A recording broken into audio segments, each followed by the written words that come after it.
Hi, welcome to the introduction module to the Distance Learning Playbook.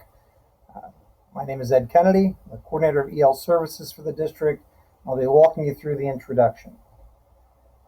If we go back to what happened in the spring of 2020, I think this has probably been well covered now, but it really wasn't a distance learning experience, it was crisis teaching. Because it was crisis teaching and because folks were asked to jump in and try to build the distance learning or the remote airplane as it was in the air. I know that here at Central Office we can't say thank you enough for the work that you did, for the support that you showed to our students at that time. But as a field, we learned more about things that work and things that didn't really work as well during a virtual setting. We found that students who could self-regulate their learning were really able to move from a surface level of learning into a far deeper transfer level of learning. And so the question became, what do we do to help students learn to self-regulate?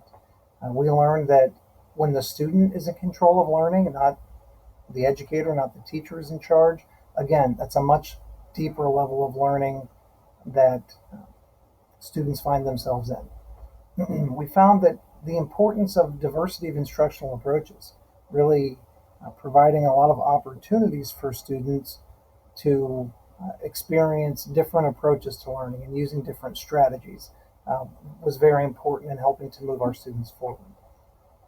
One of the things that I think we probably didn't recognize the importance of enough, and I say that as a person who has worked for years helping our staff to learn the concepts of the sheltered instruction approach to learning, is the importance of interaction, the importance of students actually being around other students and getting the opportunity to interact on a daily basis.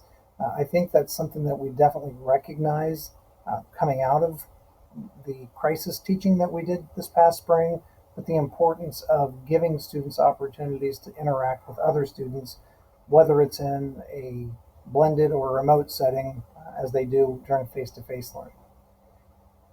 I don't know that this is something that we really learned as much as it's something that we really, it reinforced the importance of feedback, of how feedback really serves as that component that moves learning forward for students, but it's feedback that's provided in a high trust environment. For students to really move forward, there has to be an awful lot of trust in the person providing the feedback so they can take that feedback constructively and move forward. John Hattie is a guy who's done an awful lot of research. He's done research on this notion or this concept of visible learning. He's done these huge analyses, these meta-analyses of different strategies or different approaches that we use in trying to help students learn. He's particularly done an awful lot of work on looking at what happens during times of crisis learning.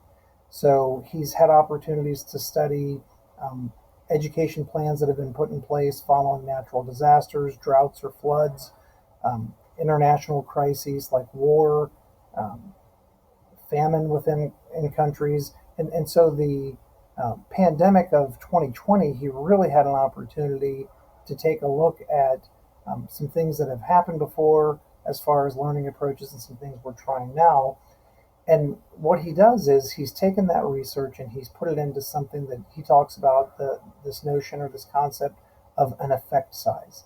An effect size is how powerful a strategy or an approach is in creating change. And so he really has looked at the effect size of a lot of different approaches as far as the ability to affect change in education or instruction of students.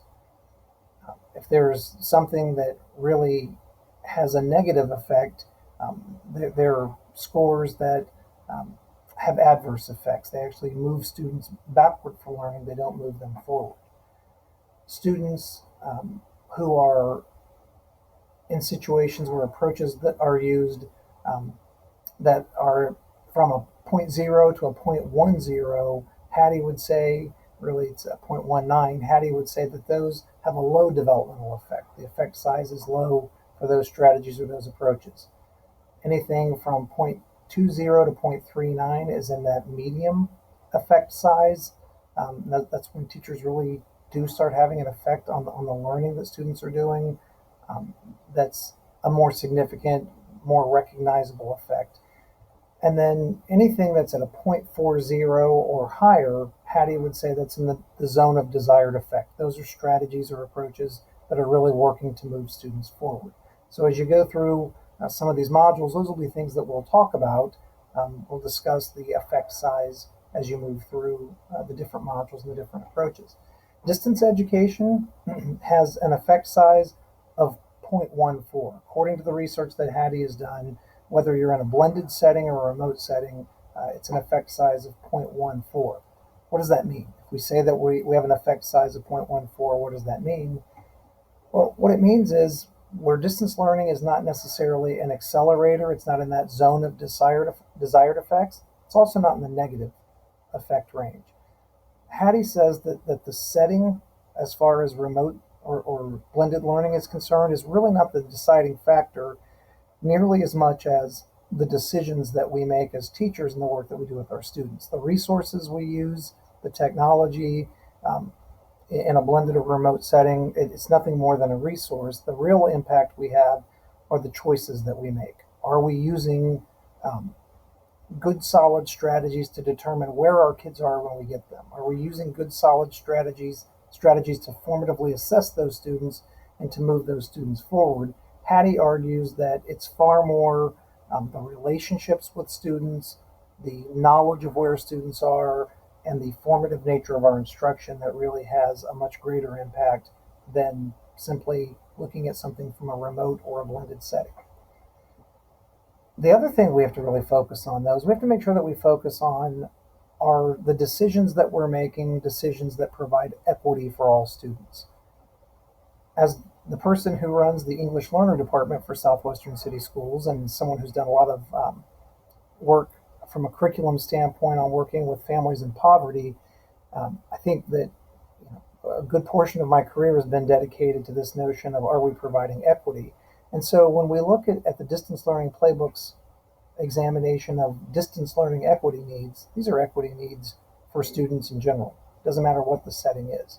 We have to make sure that the decisions we're making, the resources that we're using are meeting students' basic needs, that we are ensuring equitable access to all the resources that we're using, and that we're proactively designing responsive and restorative structures. Now, again, those first two, I think, are things that we look at on a regular basis, whether you are a classroom teacher or a TESOL teacher working with students to make sure that, with your EL students, to make sure that language support doesn't restrict students from doing things. It's really no different than a teacher or an intervention specialist making sure that the goals of an IEP are being met, that we're meeting basic needs, and that we're providing equitable access to the resources needed for learning.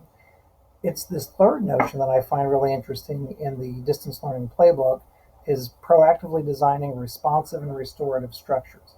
I think one of the things that we have to keep at the front of our minds are that traditionally in this country, throughout the entire time that public education has been a cornerstone of American society, schools have been seen as a hub for response and recovery for a community during times of crisis. So whether we're talking about natural disasters, world wars, pandemic situations, schools are seen by the community as the anchor of what's going on in the community. And I think it's something that we've seen across the country this year. Maybe the most difficult thing for a lot of families to deal with has been students not being in school every day. And so we have to look at it and say that as we're trying to make sure that we address the needs that need to be addressed, that restorative piece is pretty important for us. That we come through this pandemic situation, we look at the approaches we're using, we take into consideration the effect size of the different approaches that you'll hear about in some of the subsequent modules that you'll watch with this.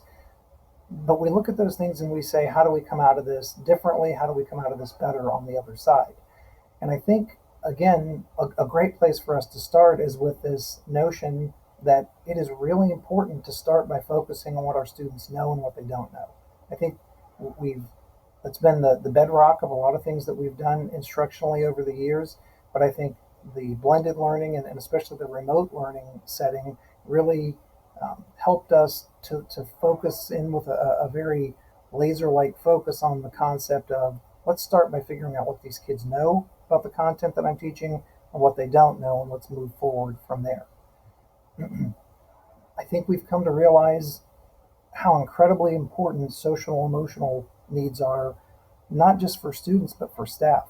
That this really isn't just about let's look at the standards and decide how we move through the standards preparing for end of year assessments. We've come to realize the impact that social and emotional needs have on our students and on our staff. And I think that's something that we have to keep at the front of our mind moving forward.